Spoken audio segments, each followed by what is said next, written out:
বহু বহু আগে প্রাচীন বাংলার এক নির্জন জনপদে অবস্থিত ছিল এক খ্যাতনামা দরবার শরীফ।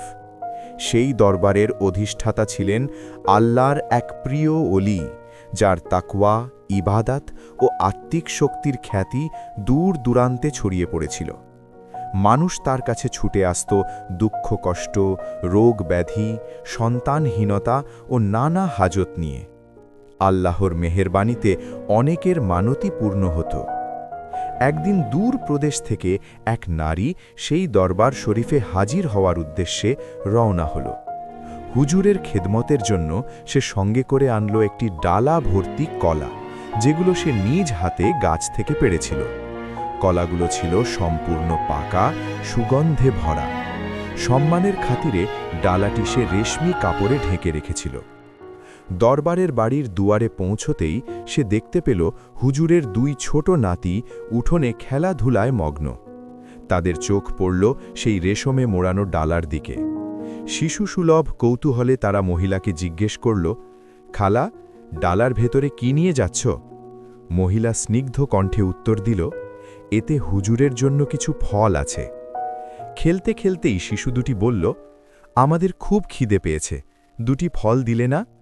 কিন্তু মহিলা মনে করল এটি হুজুরের জন্য নিবেদিত মানত। সে ফল দিতে অস্বীকৃতি জানিয়ে বলল, এগুলো তো এখনও কাঁচা, খাওয়ার উপযোগী না।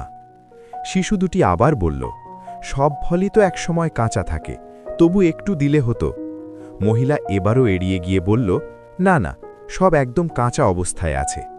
এই কথা শুনে শিশু দুটি কিছুক্ষণ চুপ করে রইল। তাদের চোখে এক অদ্ভুত গভীরতা ফুটে উঠল। তারপর তারা শান্ত কণ্ঠে বলল, ঠিক আছে খালা, তাহলে ফল কাঁচাই থাক। এই কথা বলে তারা আবার খেলায় মগ্ন হয়ে গেল। মহিলা বিষয়টিকে তেমন গুরুত্ব না দিয়ে নিজের গন্তব্যে এগিয়ে গেল। দরবারে পৌঁছে সে যথারীতি হুজুরের সামনে রেশমি কাপড়ে ঢাকা ডালাটি পেশ করল। কিন্তু কাপড় সরাতেই সে বিস্ময়ে হতভম্ব হয়ে গেল। ডালার ভেতরের সব কলা এখন সম্পূর্ণ কাঁচা। ভীত ও বিস্মিত কণ্ঠে সে বলল, হুজুর, এ কি কাণ্ড! আমি তো গাছ থেকে পেড়ে একদম পাকা কলাই এনেছিলাম, এগুলো কাঁচা হলো কিভাবে? আল্লাহর সেই ওলি নারীর মুখের কথা মনোযোগ দিয়ে শুনলেন। তারপর তিনি শান্তভাবে জিজ্ঞেস করলেন, পথিমধ্যে কোনো অস্বাভাবিক ঘটনা ঘটেছিল কি? মহিলা সব ঘটনা একে একে খুলে বলল। দরবারের সামনে দুই শিশুর সঙ্গে কথোপকথন, ফল না দেওয়া আর শেষে তাদের বলা কথা। সব শুনে হুজুর গভীরভাবে চিন্তায় মগ্ন হলেন। তার অন্তর চোখে তিনি বুঝতে পারলেন, এই দুটি শিশু সাধারণ শিশু নয়। এত অল্প বয়সেই আল্লাহ তাদের এমন আধ্যাত্মিক শক্তি দান করেছেন যা মানুষের উপলব্ধির ঊর্ধ্বে। তিনি সঙ্গে সঙ্গে সেই দুই নাতিকে ডেকে আনলেন, স্নেহভরে তাদের কাছে সব ঘটনা জানতে চাইলেন। শিশুরা নির্দোষ ভঙ্গিতে সত্য কথাই বলল। তখন হুজুর বুঝে গেলেন, আল্লাহ তাদের এই শিশুদের জন্য ভিন্ন এক মর্যাদা নির্ধারণ করেছেন। তিনি আদেশ দিলেন শিশু দুটিকে জমিনে শুইয়ে দিতে। তারপর তাদের উপর একটি চাদর ঢেকে দেওয়া হলো। আল্লাহর হুকুমে মুহূর্তের মধ্যেই সেই পবিত্র আত্মা দুনিয়ার মায়া ত্যাগ করে পরলোকে গমন করল, ইন্তেকাল করল।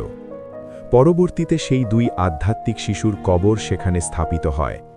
আজও সেই কবর বিদ্যমান। আল্লাহর বিশেষ কুদরতে তারা মানুষের অন্তরে জিন্দা পীর হিসেবে পরিচিত। অগণিত ভক্ত আজও তাদের মাজারে জিয়ারত করেন, মানত করেন এবং আল্লাহর ইচ্ছায় বহু হাজত পূর্ণ হয়। আলহামদুলিল্লাহ। এই কাহিনী আমাদের স্মরণ করিয়ে দেয়, ১. আল্লাহ যাকে চান অল্প বয়সেই তাকে নিজের বিশেষ নৈকট্য দান করেন। ২. বাহ্যিক দৃষ্টিতে যা তুচ্ছ, অন্তর্দৃষ্টিতে তা হতে পারে গভীর রহস্যের বাহক।